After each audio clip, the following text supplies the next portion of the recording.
6 p.m. in Jindom in the Momo division of the Northwest region of Cameroon. Good evening, ladies and gentlemen. Thank you so much for joining me on today's edition of the 6 p.m. primetime newscast. For presentation, I am Immaculate Fogwe. At least 30 suspected separatist fighters have laid down their arms within the month in Mundemba, a locality in the southwest region of Cameroon. Is this a sign that the over 6-year-old armed conflict is coming to an end? Answers in this edition of the news. And the National Gendarmerie is stepping up the fight against drug trafficking in the city of Douala.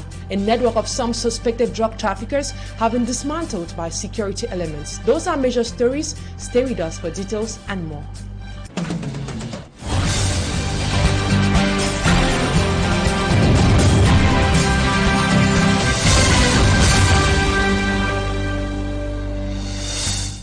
Thank you so much for staying with us on today's edition of the 6 p.m. primetime newscast. We begin with our human interest stories. Gendarmerie officials in Douala say they are determined to significantly reduce, or why not eradicate, illicit drug consumption and trafficking. They spoke to our reporters while arresting some suspects. Babla Jonathan reports. We'll be coming to the story done by Babla Jonathan, where gendarmerie officials in Douala say they are determined to significantly reduce, or why not eradicate, illicit drug trafficking and drug consumption. They spoke to our reporters while arresting some suspects right here in the city of Douala. Babla Jonathan tells us more. We'll be coming to that report in this edition of the news, but that very soon. And elements of the Bindeng Territorial Gendarmerie Brigade have arrested an alleged fraudster. The man is said to have produced fake tax declaration documents for a lorry driver in Gaundary. Smajikan Gabriel tells us more. At the esplanade of the Gaundary Motorized Road Squad lies a lorry that was seized by gendarme officers during a road control. It's alleged the driver of the lorry was having a fake tax declaration document which the accused refused before listening to the explanation of the security forces. At the entrance into Ngaundere, I was stopped and told my documents were fake.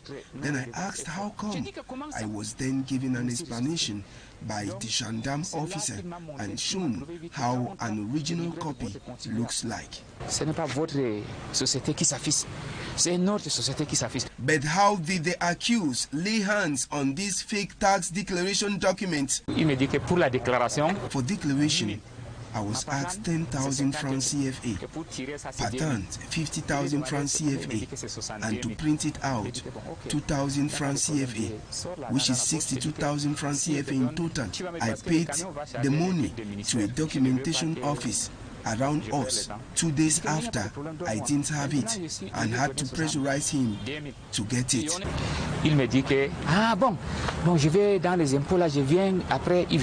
The owner of the documentation site refutes the allegations. We are like a family because we talk freely. There are other lorry drivers around who do their taxation documents. If we go down to Yaoundé, you can ask. None is having a fake document. I didn't do any campaign for them to come do the documents at my place because one can do it anywhere. He gave the money to my secretaries.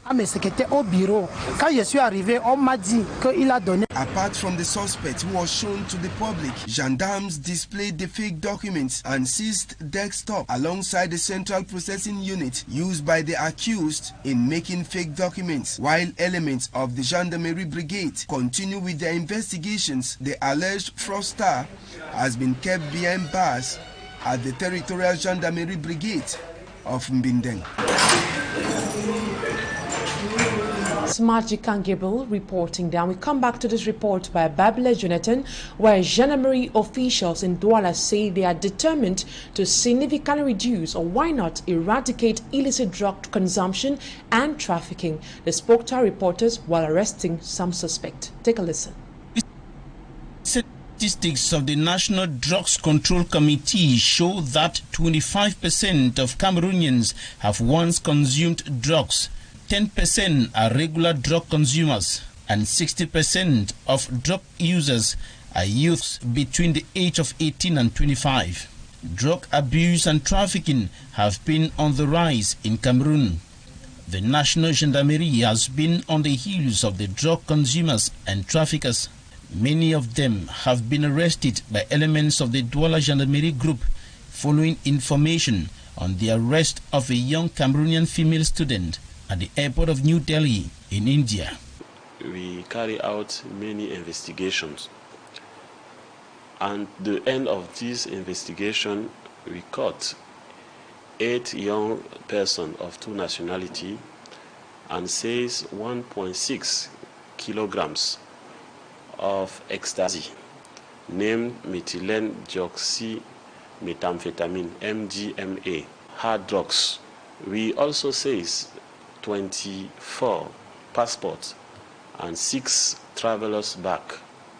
To those who are involved in drug, they have to take care because National Gendarmerie not sleeping. Under the supervision of Douala Gendarmerie Group Commander Lieutenant Colonel Subusu Dilmaye Patrick, Lieutenant Danny Kichachwen and his collaborators are dismantling a network of traffickers. It is the network that contracted the young girl arrested in India. Our investigations help us to know that we are facing an international network of drug trafficking in direction of India, Uganda, Kenya, Madagascar, and Japan. In respect of the instruction of our high command, we carry out many actions to fight against the drugs consumption and the drug trafficking here in Douala and over the country. Drug consumption has multiple dimensional consequences on the society. Drug trafficking have many impacts to the health of our citizens, but have also a incidence on the growth of the insecurity, either in Douala, but in all Cameroon. To effectively fight drug abuse and trafficking, the National Gendarmerie and public health authorities are urging all to put hands on deck to end the year. And we now talk something else. The Kribi Port Authority has agreed to pay the sum of 4.5 billion francs CFA after they were accused of not being able to pay at least 8.5 billion francs CFA as taxes between the year 2018 to 2019. The declaration is found in a document made public by the General Director of Taxation. Our reporter Mala Glory says negotiations are still ongoing between both parties. Her report. The Kribi Port Authority is accused by the Directorate General of Taxation of not paying its tax, which amount to 8.5 billion francs CFA. This is included in a document published on June 9th. The report says that the company did not pay tax during the 2018-2019 financial year. The Kribi Port Authority acknowledged this and says they have entered into negotiations with the General Directorate of Taxation to pay 4.5 billion francs CFA. Negotiations are in course between both parties to come to an agreement. However, in relation to tax payments by public companies in Cameroon, the National Assembly is examining a bill to guide companies on tax payments. The objective of the bill is to provide for the continuation of the Public Enterprise Monitoring Commission to establish its governing body and to provide its composition, functions, powers, management and governance. Commissions which will help to monitor those companies unable to pay their tax and at the same time establish reports which will go a long way to avoid such cases from occurring in the future. And now we talk about the over 6-year-old armed conflict in Anglophone Cameroon. 14 alert separatist fighters have dropped their arms in Mundemba, Dian division of the southwest region of Cameroon. The 14 have already been transferred to the Disarmament, Demobilization and Reintegration Center in Boya, that is the chief town of the southwest region. Within a month, about 30 alert separatist fighters have laid their arms in Mundemba. Smaji Kangable tells us more. Another set of alleged separatist fighters dropped their arms in Mundemba, chief town of Ndian division of the southwest region. I had 25 of them in number, and these are the last people. Not that they were even in the forest. Even when the captain came there, I told him that they have all run to Nigeria. So I've struggled for more than 3 weeks, sending messages to them that they should come back, they should have no fear. Because some of them were afraid to come. That is why I said, no, I have to accompany them down here so that they will believe that what I'm telling them is the truth. The 14 alleged separatist fighters who laid down their arms belong to 2 separate groups which were operating under the leadership of Sido General Azaya. We are here to come and surrender to our country, and we have been placed by the commander and all the security of India that we will not ever do such a thing again. We have been convinced by different people. It is alleged that after the death of Sido General Azaya at Akapsang, a border town between Mundemba and Nigeria, his followers decided to surrender. Receiving these alleged repentant separatist fighters, the senior divisional officer of Ndian, Gilbert Gibai Baldena, promised to protect and reintegrate the alleged repentant separatist fighters into normal life. Your colleagues who are still in the bush, to follow your examples and to tell them that you were not killed by this state, and they can come, that they can follow your example. Myself, I want to tell them, if at that moment they see us, to come out from the bush and to lay down their weapon for the construction of our nation. The 14 alleged separatist fighters will be later received at the 22nd Marine Base before being taken to the Gendarmerie Brigade of Mundemba and finally to Buya at the DDR Center. Within a month, more than 30 alleged separatist fighters have dropped arms, and this has made many asking the question, why now and only in Mundemba, Jan division of the southwest region?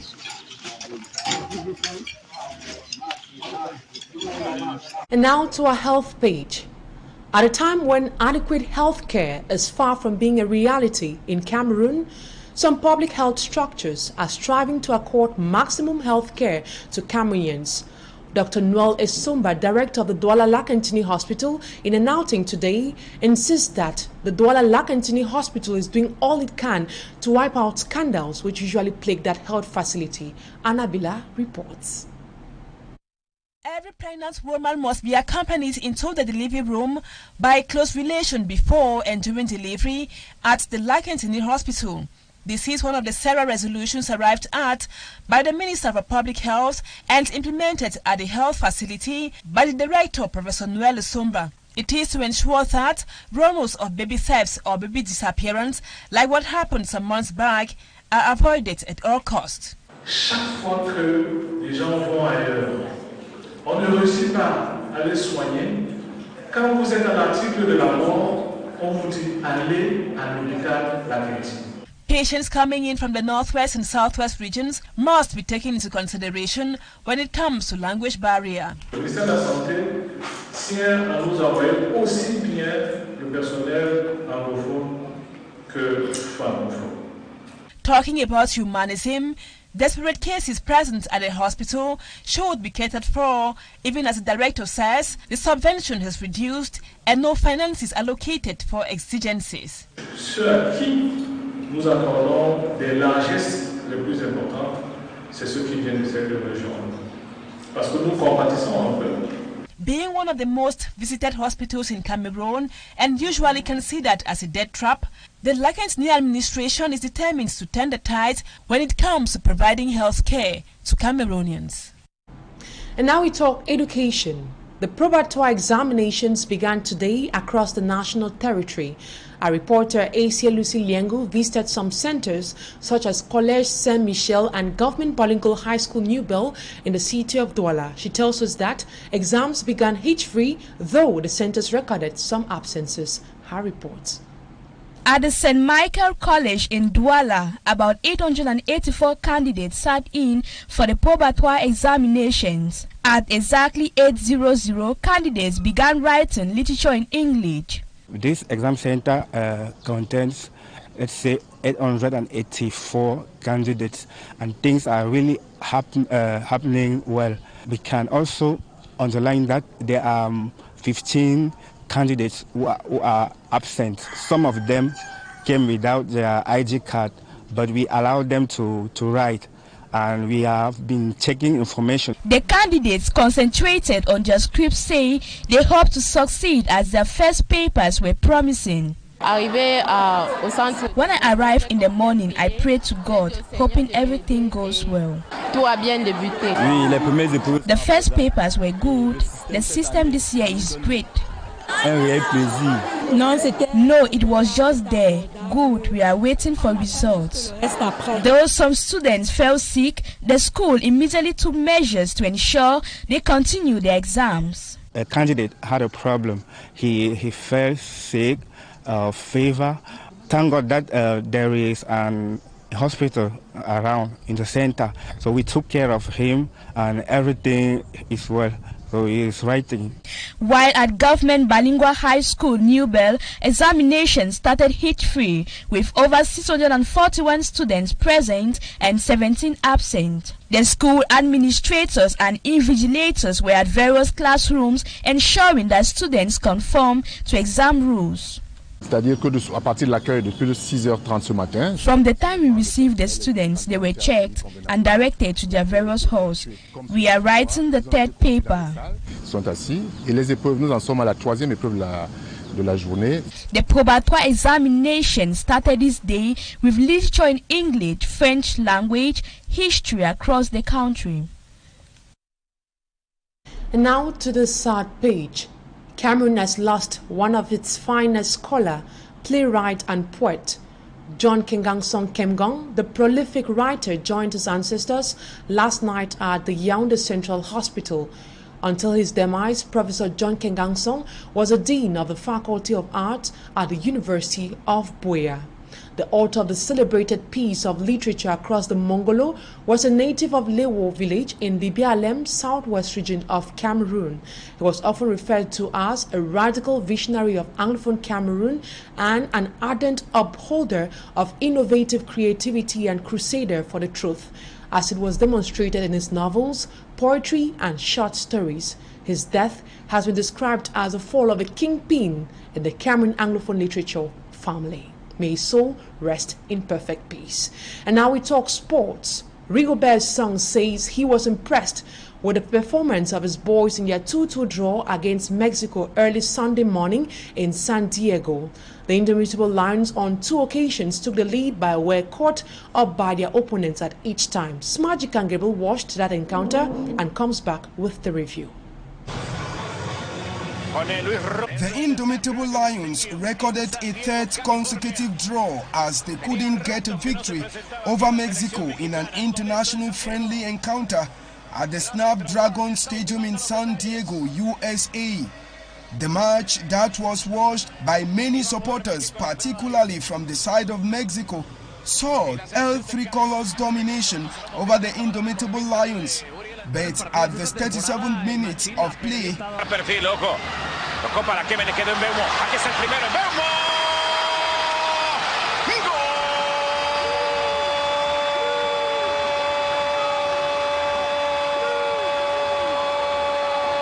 on second half, The change of goalkeeper by Diego Coca will enable Cameroon take the lead again as Carl Toko Ekambi benefited from a superb pass from Omar Gonzalez to score the second goal at the 61st minute. At a time when many supporters of Cameroon were hoping for a victory, a fatal error by Kunde Malong few minutes to the end of the game will enable Kevin Alvarez to level the scores 2-2. The encounter at the Snapdragon Stadium will remain memorable for Brian Buemo, who scored his first goal for Cameroon. Omar Gonzalez, Enzo Chato, and Benjamin Elliott, who were playing for the first time with the colors of Cameroon, and Fabrice Ondwaibogo, who was returning to the team after being left in the cold for several years.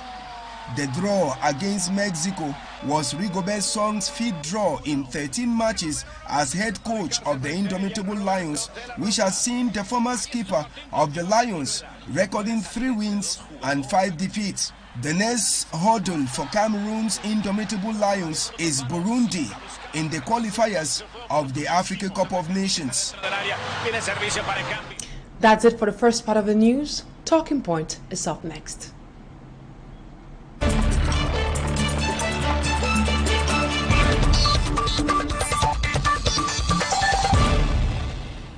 Thank you, ladies and gentlemen, for staying with us until the second part of the news.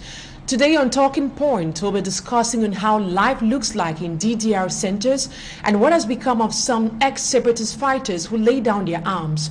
Recently in Mundemba, at least 14 separatist fighters laid down their arms. My guest tonight is Kum Henry Ishu, Chief of the Northwest Disarmament, Demobilization and Reintegration Center. Good evening to you, Mr. Kum Henry Ishu. It is a pleasure having you on Talking Point today. Thank you for having me in your program. Mr. Kum Henry, would like to know, how does life look like at a DDR center? A case in point is the Bamenda DDR center, which you are heading. Life in the Bamenda DDR center certainly is comfortable for the children, comfortable for the young people who are there, because the life in the center is completely different from the life they were living in the bushes. You know, the conditions around the center are very positive, and they find themselves in a completely different environment. First of all, when they come, we profile them. We have a lot of information on each of them, and after that we give them an intensive medical checkup, whereby at times we discover some transmissible diseases that are handled medically immediately. And then we settle them down into their various areas where they have to live within the center and interact with their former colleagues who were first there. They have 3 square meals a day, and their needs, their personal needs, are taken care of. You know, they feel really happy being in the center. I will even go further to say that we even go as far as to take care of some of their personal family needs, you know, to keep them psychologically comfortable in the center. They are also exposed to various trades that we teach in the center, like hairdressing, ICT, cosmetology, livestock breeding, agriculture, and many other trades. And even there are possibilities for those who want to further their education, be it at the primary or at the secondary level, or even at the tertiary level, to do that. And that is just what we are doing. Along the line, we have the pre-nursery, the nursery, the primary, and we have a good number of them in secondary school. Some are even writing the GCE this year. And we even have some who have gone to good professional schools. And they do a lot of sports. They are very comfortable in the Bamenda DDR center. And they will even be more comfortable in the days ahead when they move to their new center. So, Mr. Kum Henry, how many have already surrendered? How many do you think are still in the bushes? And are there any signs that they will equally surrender as well? Yeah, as of now, the Bamenda DDR has 371 ex-fighters. We have 250 men, 78 women, and 74 women and 48 children. And, of late, a good number of them have been coming out. They have heeded to the call of the head of state and the insistence of the national coordinator of the Disarmament Commission that they should lay down their arms and come out, because they should not continue believing in the lies their sponsors were telling them, that when you come to the Bamenda DDR Center or any other DDR center, your food will either be poisoned or you will be killed and all of that. So they are all the signs that they want to leave the bushes. They have seen that their venture was not a good venture, considering that their sponsors told them, oh, it's a few days, a few weeks, but they have gone years, and a good number of them have lost their lives. They have lost, many of them have lost their friends, their relatives, their brothers, their sisters, and all of that. So they have seen that it is futile to remain in the bushes, and that is why they are accepting the olive branch of the head of state to seek refuge and safety in the DDR center. In your opinion, why are the surrenders recurrent now? I didn't get that question, please. In your opinion, why are the surrenders recurrent now? It is recurrent now because, one, they live comfortably. They have not heard that any of the young people has been killed, or they have not heard that anything went wrong with any of them. And apart from that, they are seeing for themselves the improvement in the lifestyle and the quality of life of those who are in the DDR centers. And I would like to also let you know that they do their investigations, they do their findings, they probably find out from their former colleagues who are in the center, and they tell them the life in the center is safe and comfortable, and that is why I think they are coming. But most especially because they have seen that the olive branch of the amnesty the head of state has given them in the creation of the DDR is very, very genuine, and that is why they want to seize them. Okay, some people think a lot of these fighters presented to the public were not fighters at all, and many think they were paid to play that role. How true is that assertion? Well, those are old stories of the past. Those are stories of the past when their sponsors thought that they could create an atmosphere where they will cow the children, the young people, from leaving the bushes and coming to benefit from the largesse of the head of state in the DDR centers. There is no reason why the DDR center should be parading fake young people. The young people who are in the center are young people who carried arms, who committed atrocities, who did all of the violence that you know, and they are now repentant, and they have asked for the nation to forgive them, and that is why they are quiet in the center, and they are going about learning their trades. I even want to let you know that some years back, a few of them were sent reintegrated into society, but of course, what the national coordinator realized was that that was not the best option, and that is why the DDR has taken a different option. And the children are very fine, they are learning their skills, and in a short while, they will be very useful to the Cameroonians. And now that a lot of fighters are laying down their arms, can we say that's already an end to the Anglophone crisis that has been on for over 6 years now? We cannot say it is the end of the crisis, but it is a clear signal that the young people in the country no longer believe in those sponsors in the diaspora who are living a comfortable life with their families and sending these young people who are supposed to also be building their families to go die in the cause of wanting a pseudo state. It is clear that the conflict is certainly not going to take any longer. We are praying for that, because the number of the young people who are dropping their arms is increasing on a daily basis. And you see, as you talked about fake fake amber boys, as they call them, you can see that they are very prominent, notorious generals resigning and coming out, and you know them physically. The population knows them physically, and so there is no question of us faking all of this. So this is the beginning of the end of this crisis, and it is important for those who are sponsoring them out of the country and those who are even inside the country to know that this is the beginning of the end. Okay, you earlier said in this interview that their living conditions are the best because people send some to school, some to learn trades. But now, recently we saw some fighters in Boya who took to the streets to denounce poor living conditions. How can we control, or how can we connect it to what you earlier said? You see, it is not a question like any other human endeavor. You know, a human being is a demanding being, a wanting being. Generally, you always want to have more than what you have. And of course, the DDR Center is not an exception to be a 10-star hotel where young people who have laid down their arms will have all the comfort they need. But we provide them with the basic necessities, the basic things that will make them comfortable, that will make their families comfortable.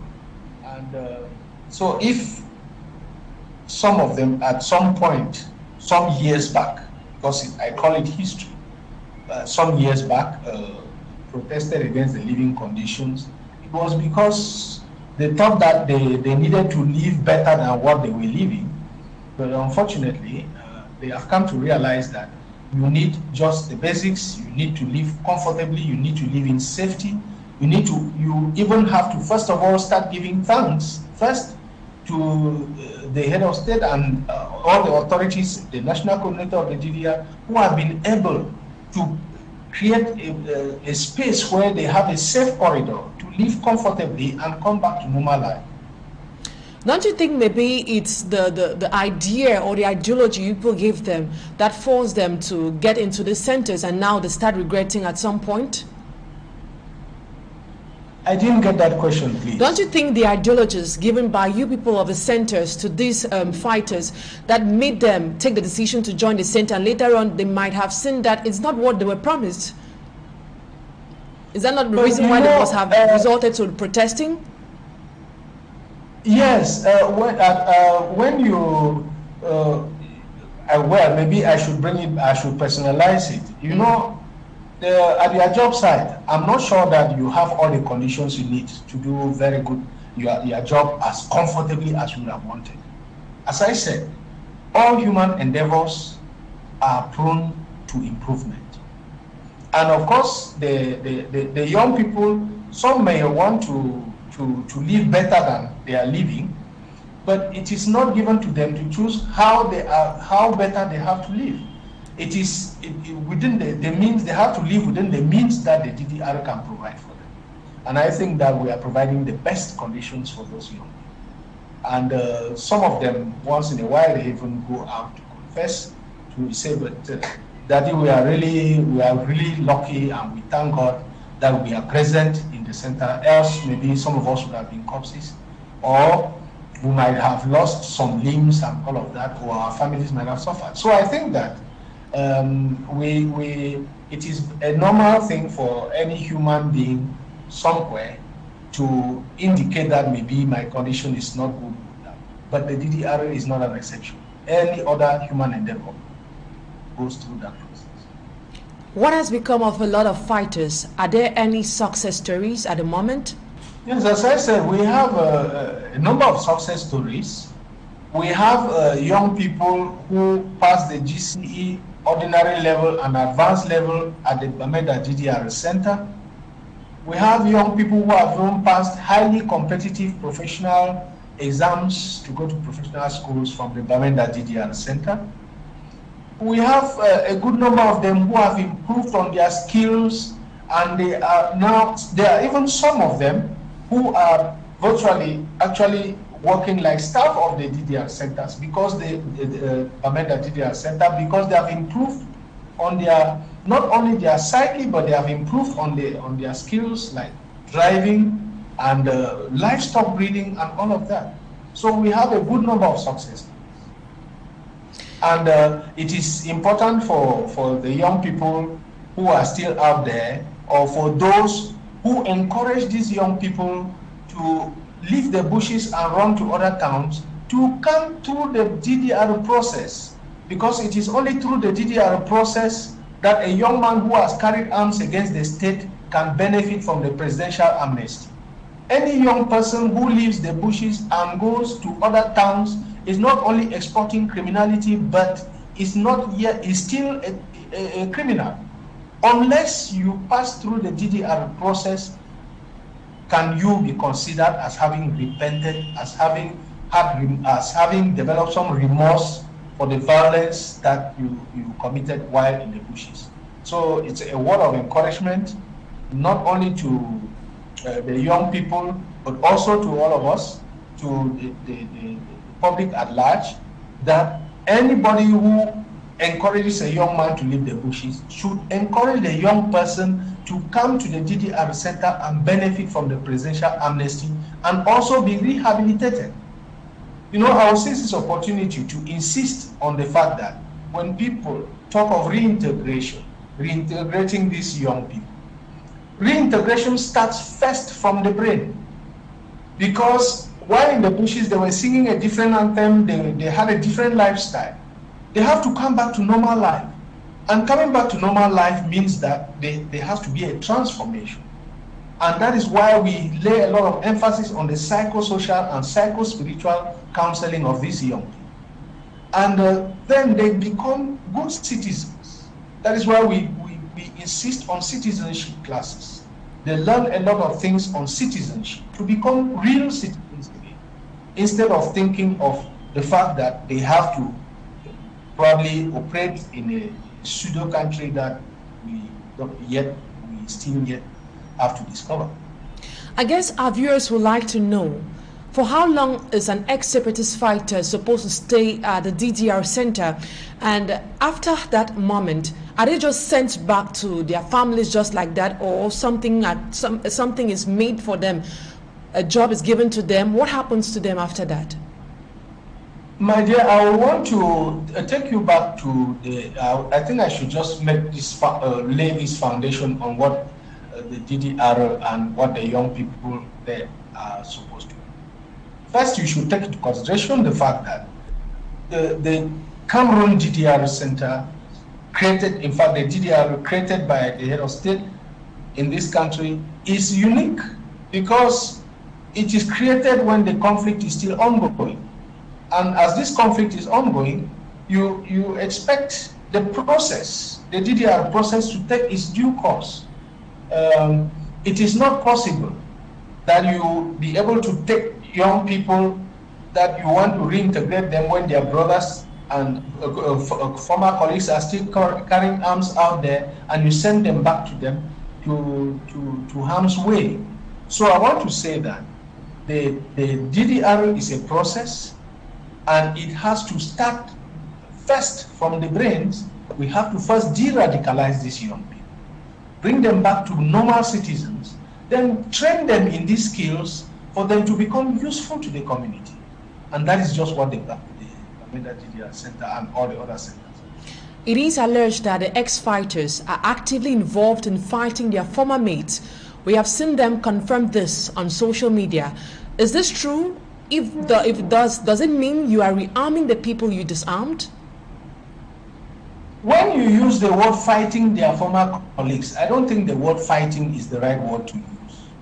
I would have preferred that you say that they are making them see reason, convincing them to see reason why it is not important to carry arms for long against the state. What the young people in the DDR centers are doing with their colleagues who are still in the bushes is making them see reason to drop those arms and benefit from the presidential amnesty and come back to normal life in their country. It is maybe what you see on social media is sensitization. That is not fighting. It is sensitization. And to bring these young people to reason, the young people who are still carrying arms in the bushes, they need to be sensitized. And that is just what the young people in the DDR center said. What last word do you have for our viewers this evening?